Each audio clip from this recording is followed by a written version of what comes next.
Ողջույն հարգելի հայրենակիցներ, Նիկոլ Փաշինյանը հերթական անգամ որոշել է տուգանքի մատերիալ դարձնել քաղաքացիներին։ Ինչպես հայտնի է, իրենք թանկացրել էին տրանսպորտի գինը, ուզում էին մինչև 300 թանկացնել, հետո ճնշումների արդյունքում իջեցրեցին 150 դրամ, բայց դա նույնպես անընդունելի է մեր քաղաքացիների եւ Մայր Հայաստանի համար, եւ մենք պայքարել ենք այդ ամենի դեմ։ Ինչ գործիքներ էինք ընտրել մենք պայքարի ընթացքում։ Առաջին ներկայացրել էինք այլընտրանքային նախագիծ, որով տրանսպորտի գինը չպետք է լիներ ավել քան 100 դրամ, եթե մարդիկ 4 եւ ավելի անգամ էին օգտվում տրանսպորտից, ապա գինը կլիներ 100 դրամից էլ էժան։ Մենք ունենք հիմնավորումներ, որ տրանսպորտի սակագինը չի կարող ավել լինել քան 100 դրամը եւ ինքնարժեքը տատանվում է 65 դրամի սահմաններում եւ կարելի է այդ լրացուցիչ միջոցներով թարմացնել պարկը եւ ապահովել քաղաքացիների համար արժանապատիվ տրանսպորտ։ Մեր նախագիծը սկզբնական փուլում իրենք ավականիում մերժեցին եւ մենք գնացինք քաղաքացիներից ստորագրություն վերցնելու եւ արդեն այդ չթանկացման նախագիծը քաղաքացիների ամիս ներկայացնելու ճանապարհով հավաքեցինք 17000 ստորագրություն եւ հարցը մտավ ավականու նիստերի օրակարգ։ Ավականու նիստից քաղաքացիական պայմանագիրը եւ նրանք կցված քույր կառույցը հանրապետությունը ճողոպրեցին, իրենք խուսափեցին փաստարկված բանավեճից, իսկ մենք փաստարկներով հենց իրենց իսկ ներկայացած թվերով կարող ենք ցույց տալ, որ տրանսպորտի գինը չի կարող լինել 150 դրամ եւ չի կարելի գերշահույթներ ստանալ այդ ոլորտից։ Իրենք փախան, չքննարկեցին եւ մենք այդ ստորագրահավաքի ժամանակ էլ որի տակ կար 17000 քաղաքացու ստորագրություն, այդ քաղաքացիներին տեղեկացնում ենք, որ մեր հաջորդ քայլը լինելու է հետեւյալը. եթե քաղաքային իշխանությունը մերժի այդ նախագծի ընդունումը, մենք գնալու ենք օրենքով սահմանված արդեն 11% ստորագրության հավաքման ճանապարհով եւ հարցը դնելու ենք հանրաքվեի։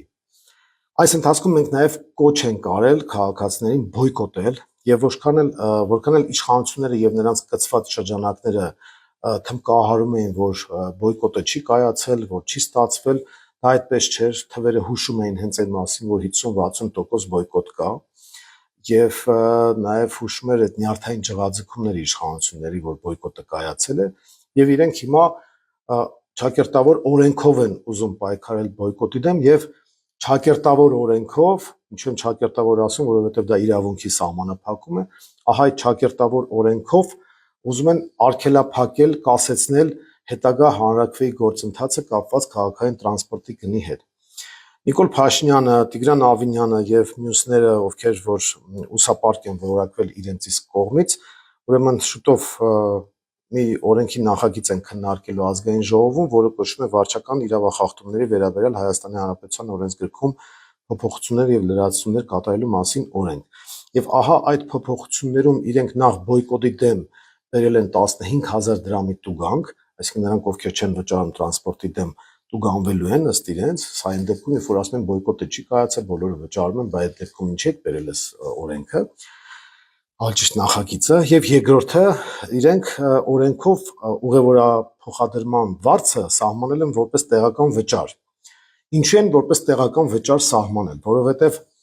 օրենսդրությունը հանրաքվեների հետ կապված արգելում է տեղական վճարների մասով տեղական եւ համապետական հանրաքվեներ անցկացնել, իսկ սա նշանակում է, որ այն պրոցեդուրաները, որը մենք նախատեսել ենք, իշխանությունը այսպես կոչված օրենքով ուզում է կանխել, այսինքն վախենում են, որ բնականաբար քաղաքացիները մերժելու են իրենց եւ կողմ են արտահայտվելու Մայր Հայաստանի նախագծին եւ իրականացվելի քայլերին եւ ահա օրենքով իրենք արգելում են, որպեսզի հանրաքվե տեղի ունենա։ Սա մանր ժուլիկություն եւ ճակերտավոր օրենսդրական աճպարարություն է, բայց սա նաեւ այն շերտերի համար պետք է հնարավորություն ստեղծի ճանաչել այս իշխանությունը եւ այն մարդիկ, ովքեր գտնում են, որ լոկալ խնդիրները կարելի է լոկալ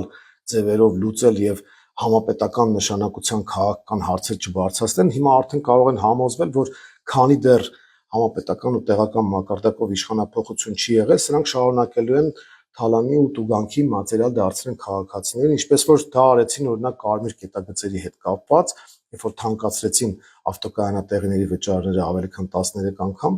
ինչպես գիտեք, Մայր Հայաստանը բողոքարկել էր դա դատարանում եւ մենք առաջին այցանում շահել էինք դատը, հետո գնացել էր վերաքննիչ, վերաքննիչը մերժել է քաղաքապետարանի քաղաքային իշխանության հայցը դա ձևակերպելով որպես ոչ պատշաճ հայց եւ հարցը հիմա վճռաբեկ դատարանի դաշտում է գտնվում եւ եթե այնտեղ էլ ուժի մեջ թողնեն վերաքննիչի որոշում արդեն տվյալ դեպքում կարող ենք ասել, որ այն ապօրինությունը եւ անօրինականությունը, որ իրականացվել էր Կարմիր կետագծերի թանկացման հետ կապված, դատարանի կողմից վերջնականապես դա կճանաչվի եւ արդեն հետագա գործողությունների մասին մենք վարորդներին կասենք, թե ինչ է պետք անել նրանք, ովքեր որ թանկ վճար էին տվել։ Դա 24 թվականի հետ կապված է, իսկ 25 թվականի հետ կապված մենք նոր հայց ունենք եւ բնականաբար սրանք զուգահեռ process-ներ են, այդ մասին մենք ձեզ կտեղեկացնենք։ Ես նաեւ տրանսպորտի հետ կապված էս խայտարակ նախագծի մասով կոչ եմ անում ազգային ժողովի ընդդիմադիր պատգամավորներին բարձրաձայնել այս մասին, այսպես ասած կռիվ տալ հասկանալի է, որ լուսապարկերը քանակով շատ են եւ ամենայն հավանականությամբ այս օրենքը կանցնի, բայց ամեն դեպքում քաղաքացիներին տեղեկացնել իրազեկել է պետք, որպեսզի իրենք էլ համոզվեն, որ սրանք ամեն ինչից ուզում են թալանի ու տուգանքի մատերիալ սարքել եւ հարկերը բարձրացնել եւ վճարները բարձրացնել եւ որավարձը բարձրացնել եւ բնական է, որ ել ավելի լայն շերտեր հանրության պետք է գային այն համոզման, որ մինչև այս իշխանություններին չհեռացնենք ոչ միայն անվտանգային ու քաղաքական այլ հարցերը չեն լուծվի, այլ նաև իրենց կյանքը ավելի կծանրանա, կթանկանա եւ իրենք ստիպված կլինեն ավելի մեծ ֆինանսական բեռի տակ ընկնել։ Հետագա գործողությունների հետ կապված մենք լրացուցիչ կտեղեկացնենք հարգելի քաղաքացիներ, թե ինչ է պետք անել։ Այս պահին ուղղակի ձեզ հրատապ կարգով ուզեցա տեղեկացնել, որ սրանք վախենալով Մայր Հայաստանի նախաձեռնությունից օրենսդրորեր են պայքարում բոյկոտի դեմ եւ օրենսդրորեր են ուզում պայքարել հնարավոր հանրաքվեի դեմ, որը մենք մեր հերթական քայլն էինք որպես դիտարկում։ Վախենում են, թող այդպես վախեցած են մնանք, մեր հետագա գործողությունները արդեն մենք ձեզ այդ գործողությունների մասին կտեղեկացնենք։ Առայժմ այսքանը, շնորհակալություն։